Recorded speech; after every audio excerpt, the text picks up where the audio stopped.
President Nara Lokesh Babu గారు, అలాగే రాష్ట్ర అధ్యక్షులు పల్లా శ్రీనివాస్ గారికి, నా సహచర నేతలు, తెలుగుదేశం పార్టీ కుటుంబ సభ్యులు అందరికీ కూడా హృదయపూర్వక మహానాడు శుభాకాంక్షలు తెలియజేసుకుంటున్నాను. దేశంలోనే మహిళా అభ్యుదయం కోసం తొలిసారిగా సంస్కరణలు తెచ్చిన శ్రీ అన్న నందమూరి తారక రామారావు గారికి నా జోహార్లు. ఈరోజు మనం త్రిశక్తి థీమ్తో నిర్వహిస్తున్న ఈ మహానాడుని ప్రతి క్లస్టర్ నుంచి వర్చువల్గా వీక్షిస్తున్న పసుపు పండుగను తమ ఇంట్లో పండుగగా భావిస్తూ చేస్తున్న ప్రతి కార్యకర్తకి నా ధన్యవాదాలు తెలుపుకుంటున్నాను.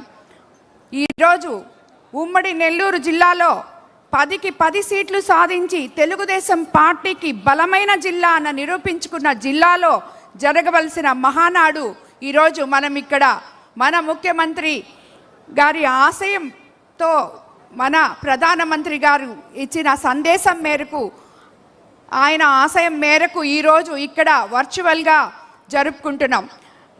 ఈ మహానాడుని ఎంతో ఉత్సాహంగా జరుపుకోవాలనుకున్న మా నెల్లూరు జిల్లా నాయకులందరూ చాలా నిరాశలో ఉన్నప్పటికీ ఈరోజు ఈ మహానాడు వర్చువల్గా జరిగి ఇప్పుడే సోదరులు రామ్మోహన్ నాయుడు గారు చెప్పినట్టు 6 లక్షల మందితో కింద అట్టడుగు బూత్ లెవెల్ నుంచి ప్రతి కార్యకర్త తన ఇంట్లో పండగలాగా జరిపిన ఈ మహానాడుని చూస్తే నిజంగా అది చాలా చిన్న విషయం అక్కడ జరగకపోవడం ఇది చాలా బాగుంది అని అనిపిస్తుంది.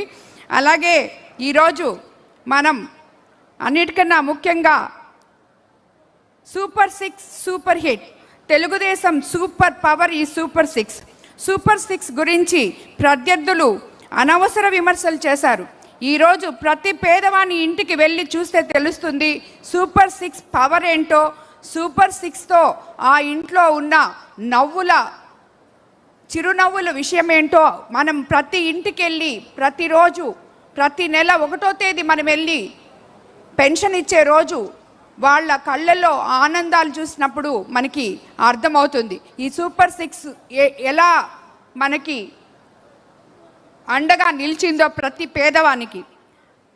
ప్రతి విద్యార్థికి తల్లికి వందనం ద్వారా 15,000 అందిస్తూ 1వ తరగతి నుండి 12వ తరగతి వరకు చదువుతున్న 67.27 లక్షల మంది విద్యార్థులకు లబ్ధి చేకూరుస్తూ 10,090 కోట్ల ఆర్థిక సాయాన్ని అందించింది. పేదంటి పిల్లల భవిష్యత్తుకు బంగారు బాట వేస్తుంది ఈ ప్రభుత్వం.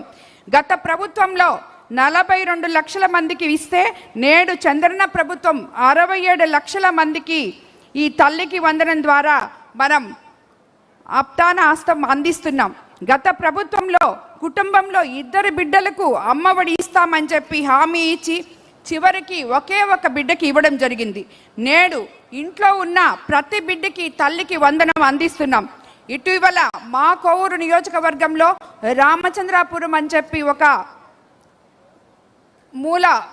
మారుమూల ఉన్న విలేజ్లో ఒక తల్లికి 4 బిడ్డలుంటే ఒక బిడ్డను చదివించుకొని ఒక 3 బిడ్డల్ని పనికి పంపాలనే ఉద్దేశంతో ఆమె ఆలోచన చేస్తూ ఉండింది.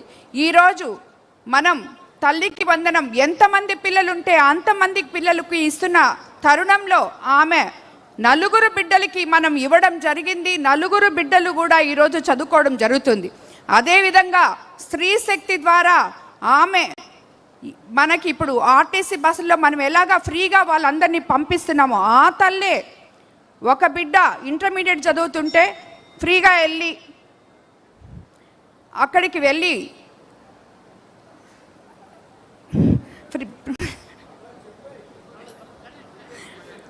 అక్కడికి వెళ్ళి ఆమె ఇంటర్మీడియట్ చదువుతున్నప్పుడు స్త్రీశక్తి బస్సులో ఫ్రీగా వెళ్ళిన దానివల్ల ఆ తల్లికి సుమారు ఆ బిడ్డకి సంవత్సరానికి 8,000, అలాగే ఆ తల్లి కూలీ పనికి వెళ్తుంటే ఇంకొక 2,000 ఇవన్నీ కూడా మిగిల్చుకోవడం జరిగింది.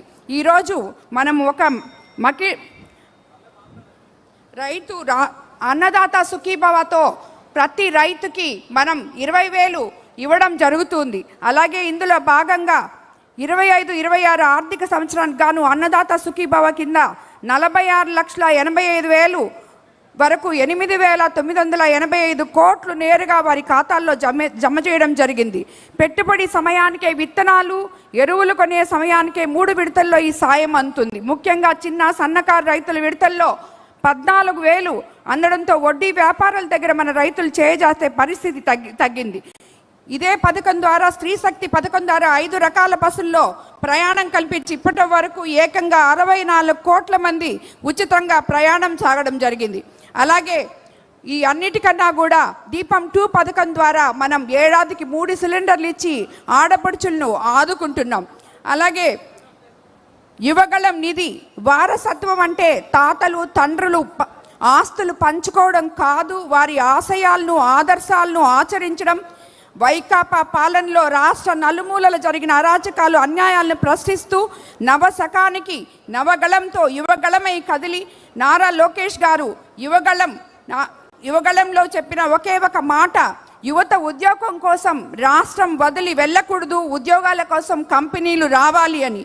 అదే ఈరోజు మన రాష్ట్రంలో సుమారు ఇప్పటికే 23 లక్షల ఉద్యోగాలు ఇవ్వడానికి అవకాశం ఉంది. అలాగే మా నెల్లూరు జిల్లాలో నారా చంద్రబాబు నాయుడు గారి ఆధ్వర్యంలో, నారా లోకేష్ బాబు గారి ఆధ్వర్యంలో, ఎంపీ వేమిరెడ్డి ప్రభాకర్ రెడ్డి గారి ఆధ్వర్యంలో మనకు ఇప్పటి వరకు 30 సంవత్సరాల నుంచి మూలపడున్న కిసాన్ సెజ్లో 13 లక్షల పెట్టుబడులతో ఉద్యోగ అవకాశాలు రావడం జరిగింది. అలాగే P4 విధానంలో ఎంతోమందికి మనం ఆడబిడ్డ నిధి అనేదాన్ని, P4 విధానం అంటేనే అందరూ నవ్వులు పాలు చేసే విధంగా మాట్లాడారు. సేవ చేసే వారికే P4 విధానం గురించి తెలుస్తుంది. అది తెలిసిన మన ముఖ్యమంత్రి చంద్రబాబు నాయుడు గారు P4 విధానాన్ని ప్రవేశపెట్టి సుమారు 2 లక్షల మంది వరకు 50 నుంచి ₹1,00,000 వరకు వాళ్ళకి ఆదాయం జరిగేలాగా చూశారు. ఈరోజు మనం ఒకటే తెలుసుకోవాలి, రాబోయే రోజుల్లో మీరు అబద్ధాలు ప్రచారం చేశారు, మేము ప్రజల జీవితాల్లో మార్పు తీసుకొస్తున్నాం. మీరు విధ్వంసం చేశారు, మేము అభివృద్ధి చూపిస్తున్నాం. మీరు భయాన్ని పంచారు, మేము భవిష్యత్తు ఇస్తున్నాం. రాబోయే రోజుల్లో ప్రతి ఇంటికి అభివృద్ధి, ప్రతి యువకుడికి అవకాశం, ప్రతి మహిళకు గౌరవం, ప్రతి రైతుకు భరోసా ఇవ్వబోతున్నాం. ఎన్ని కుట్రలు వచ్చినా, ఎన్ని అడ్డంకులు